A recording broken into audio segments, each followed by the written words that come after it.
ఓ దైవ సేవకుని కుమార్తె కన్నీటి కథ చెప్తా. చిన్నప్పటి నుంచి సండే స్కూల్లో పెరిగింది. సండే స్కూల్ టీచర్గా మందిరంలో పనిచేసింది. 200 మంది విశ్వాసులు కలిగిన సంఘం ఆ దైవజనుడికి 2-3 చోట్ల బ్రాంచ్ మందిరాలు ఉన్నాయి. ఆ కుమార్తె ఇంజనీరింగ్లో జాయిన్ అయిన తర్వాత అందరూ అన్నారట, మాకు సెల్ ఫోన్ ఉంది, నీకుందా? ఆ రోజుల్లో సెల్ ఫోన్తో సబ్జెక్ట్ లేదు ఆ రోజుల్లో, కానీ అందరూ కొంటున్నారు కదని వాళ్ళ డాడీకి చెప్పింది. మనకి ఎందుకమ్మా ఫోను, నీ పని ఏదో నువ్వు చూసుకోవచ్చు కదా. అట్లా కాదు డాడీ, అందరూ సెల్ ఫోన్తో వెళ్తూ ఉంటే నా చేతిలో సెల్ ఫోన్ లేకపోతే నా పరువు పోతుంది డాడీ, నన్ను చిన్న చూపు చూస్తున్నారు డాడీ అని అందండి. మొత్తానికి సెల్ ఫోన్ కొనిచ్చారు.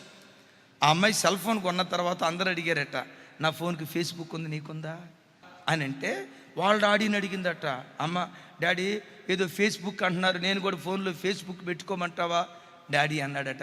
నీకెందుకు ఆ ఫేస్బుక్ అని చెప్తే 1 నెల రోజుల పాటు ఫేస్బుక్ లేదు. ఈలోపు వాళ్ళు వీళ్ళు రేపారు. ఎందుకంటే చెడిపోయిన కోతి ఎక్కడున్నా వనమంతా జడగొట్టండి, దానికి నిద్ర పట్టదు. ఈ అమ్మాయి మొత్తానికి ఫేస్బుక్ పెట్టుకుందట, ఫోన్లో ఫేస్బుక్ పెట్టింది. ఈ ఫేస్బుక్లో ఫ్రెండ్స్ రిక్వెస్ట్ వస్తుంది కదా, జస్ట్ ఫోన్లో మెసేజ్ చేస్తా ఉన్నాను అంతేగా. అసలు నేనంట, నీకెందుకు ఫేస్బుక్? చదువుకునే ఆడబిడ్డకి నీకెందుకు ఫేస్బుక్? ఉద్యోగస్తులకు కూడా మీకెందుకు ఫేస్బుక్? ఆల్రెడీ ఉద్యోగం వచ్చిందిగా. నేనంట మగబిడ్డలకి ఎందుకు, చదువుకునే బిడ్డలకి ఇన్స్టా ఎందుకు ఫేస్బుక్ అన్న? జనరల్ నాలెడ్జ్ సంపాదించుకోవటానికన్నా అంటారా? ఆ జనరల్ నాలెడ్జ్ సంపాదించుకోవాలనే పరంపరలో కొంతమంది సివిల్కి ప్రిపేర్ అయ్యే వాళ్ళు ఉంటారు. వాళ్ళు చూసే వేరుగా ఉంటాయి, కానీ మనం చూసేది ఎక్కువ శాతం ఏంటి? టైంపాస్ బఠానీ, హే టైంపాస్ టైంపాస్ టైంపాస్, ఈ బఠానీ కార్యక్రమాలు ఎక్కువసేపు చూస్తారు. మొత్తానికి ఎవడికో ఫేస్బుక్లో లింక్ కలిసిందట. ఓ దైవజనురాలి కుమార్తె ఒక అన్యుడితో కాలు జారింది, పెళ్లి చేసుకుంటాను అన్నాడు.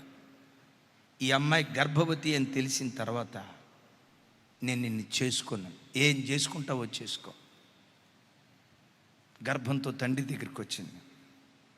సంఘంలో ఉన్న ప్రజలందరికీ తెలిసింది, కూతురిని సరిగ్గా పెంచలేనివాడు సంఘాన్నే పెంచుతాడు, కూతురిని క్రమంగా పెంచలేనివాడు, క్రమంగా నడిపించలేనివాడు సంఘాన్ని ఏమి నడిపిస్తాడని సంఘం ఆయనకి విరోధం అయిపోయింది. కొంతమంది 200 మంది ఉన్న సంఘం 3 ముక్కలు అయిపోయింది. 2-3 బ్రాంచ్ సంఘాలు ఏమైపోయాయో తెలియదు. నా ప్రభు బిడ్డలారా, ఫేస్బుక్ అనే ఒక చిన్న లింక్ ఒక ఆడపిల్ల జీవితాన్ని నాశనం చేయటం కాదు, ఒక సంఘాన్ని, వ్యవస్థలను నాశనం చేస్తూ వచ్చాయి.